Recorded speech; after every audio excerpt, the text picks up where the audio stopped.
Good morning. This is Perspectives. I'm Celeste Baranyi. Today, my guest is Shawn Yardley. He is the CEO of Community Concepts. Good morning, Shawn. Good morning. It's nice talking with you this morning. Please explain exactly what Community Concepts is and what they do. So Community Concepts is a community action agency, and that's a designation that ties back to Lyndon Johnson's War on Poverty. Community action programs were stood up as a result of his commitment to address the issues of poverty way back in the 60s. And obviously, we haven't won that war yet, and we're continuing to fight. So we are a community action agency, but we do a lot of programs. We do over 50 programs across the spectrum of fields. We do business lending through our finance corporation, CCFC. So we lend money basically to businesses and startups that are unable to access traditional bank financing for lots of different reasons. And we work with those businesses to ensure that they're successful, which is a really cool program. And we've helped many, many businesses across Western Maine. And we also do Head Start. We are, I think, still the largest Head Start program in the state, serving Oxford and Franklin counties. So pre-COVID, we were serving over, I think, 500 children across Western Maine. Which is a really important program, early education and supporting families. But we also do transportation, which is critical in this very rural area of the state, where not everyone has access to personal motor vehicles. And so we provide that service. And so, again, we help families build housing, which is a really cool program.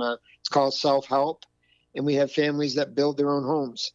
They work with us and our team, and we help them with the financing. We've helped over, I think now it's close to 360 families build their own homes. And we do that in a cohort group. So there's 6 families at a time that identify plots of land somewhat close to each other, but they might be in different towns and in a geographic area. And they all help each other build their own houses. And nobody moves in until everybody has their own house done. And the beauty of that is they have home ownership, they pay a mortgage. But when they walk into the home, they typically have at least $30,000 in sweat equity. And for most people, their home is their source of wealth. People don't have bank accounts. I know for years, as I was raising my family, the only wealth that I had acquired was whatever equity I had in paying my mortgage on time. But these folks are walking in already having $30,000 in equity in their home. Most all of them continue to live in their homes 15, 20, 30 years later. And it's really gratifying to know that we're giving people a chance to really sort of experience, I guess, the American dream, if you will. They have the stability of home ownership. They have the pride in building it themselves and the stability that comes with that, staying in the same school system with their kids and living in the same community and being part of the fabric of a community. And so that's pretty cool. So we do lots and lots and lots of different programs. And in the world of COVID, we've expanded beyond what we used to do. We're now operating a wellness shelter and a shelter for people that have tested positive for COVID and need to safely isolate, maybe outside of their home, to prevent further spread to extended family members. That's something a year ago, we weren't in that business. And we were approached by the city of Lewiston, Maine Housing, and DHHS to see if we would be willing to do that. I'm pretty proud of the team that we pulled together quickly. And last spring and early summer, we housed 60 people at the Lewiston Armory, and now we're housing 28 people in a converted wing of a hotel and serving a real need. We've been able to support people that are in situations of homelessness to be safe and protect them from exposure and transmission of COVID. Some pretty cool things. We've delivered hundreds of thousands of meals to our Head Start families who now have their children at home in many cases, although we've opened some of the shelters back up. But when we closed down last spring, families that relied on our Head Start program to feed their kids a couple meals a day and provide diapers, all that went away, in addition to having to deal with childcare and in-home care. And so we quickly sort of flipped our focus and we began food delivery and remote learning. And for those that didn't have that capacity, we were able to get them tablets so their children and the parents could remain connected to our Head Start program. Some pretty exciting things. Wow, that is a lot of services that you're providing to the community. And the fact that you're providing housing to people who need to isolate in quarantine because of COVID, that is such an important service that you are providing, because it's difficult to do for a part of our population. They don't have a place to do that. You also do meals and community supplies, thanks to support and partnerships with some great organizations like Good Shepherd Food Bank and John T. Gorman Foundation, Maine Community Foundation, and the United Way organizations. Can you tell us a little bit more about the meals and community supplies? How are you dealing with that right now during the pandemic? One of the sort of spin-offs of that is we're providing social supports to families that are COVID positive but can remain in their homes. Obviously, we don't want them going out into the community, going grocery shopping. So we literally have staff that do the grocery shopping and then drop the food at someone's doorstep. Or we go to the pharmacy and get their prescriptions for them and bring them to the home. We do boxes of food for our Head Start families, and we have a routine of either they can pick up, a specific site, or we deliver to their home. I always say to my staff, the food is really important and the diapers are really important. But the most important thing, I think, in all of this is the contact. And not that we have direct face-to-face, but every time we bring something to them or they pick something up, they get reminded that they're not forgotten and that they're part of our community. And I think with the isolation that all of us are feeling, we have less physical contact with our neighbors. We have less informal contact. If we belong to a faith tradition, that has been taken away. And so life has changed for all of us, and that creates incredible stress. But I think knowing that there's someone out there that hasn't forgotten them and that is reaching out to help psychologically is really, really important. And I think it's important to our staff, knowing that they're doing that, but also that they have connections and they have purpose and they're doing things that are important and make a difference. I couldn't be prouder of the team. They've just risen to every challenge. They've practiced all of the recommendations of CDC, masking and social distancing and washing. We've really been able to continue to deliver at a time when we're needed more than ever. Congratulations on being so adaptable. All your programs, it's just amazing to me. One of the things that you have going on is the rent relief program, which I imagine is really important right now. Tell us about that. Yeah, we partnered, the CAP agencies were asked by the governor's office in Maine Housing early on when the state got some of their CARES money to provide rent relief. And the rent relief goes to the landlord, but it ensures that at least for that month, the landlord will not evict the tenant. It's kind of morphed over time. Up until now, we haven't served the residents of Lewiston. The city of Lewiston has done that piece of the program. So everywhere else in Androscoggin and Oxford County, we have served. And in the month of December alone, we put out $940,000 of rent relief across the region.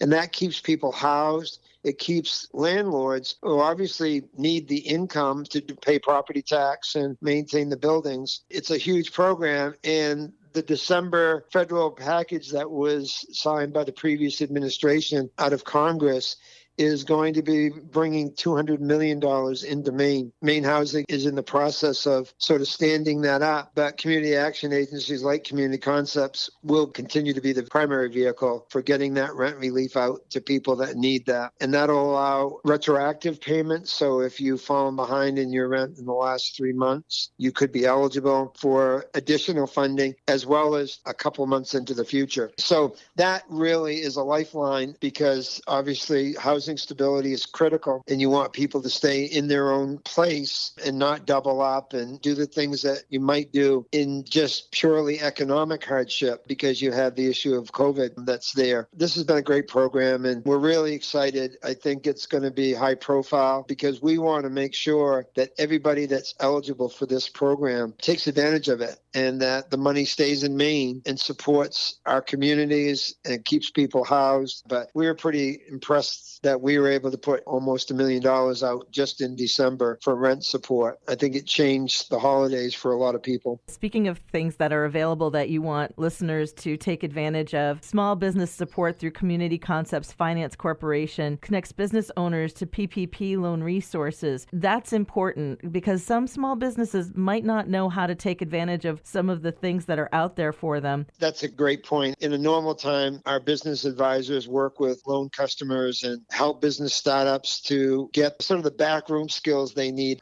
One of the things that we believe has happened through this pandemic is particularly small businesses didn't think they were eligible, didn't have the time to explore it, didn't know how to go about that. And then there's sort of the Yankee pride thing of not asking for help. But if we can support businesses to survive, and they're going to help us, they're going to create a vibrant community. So I really would encourage people that run businesses that haven't looked into this to give us a call. And we'd be glad to talk to folks and steer them to financial institutions that can support them in making the application.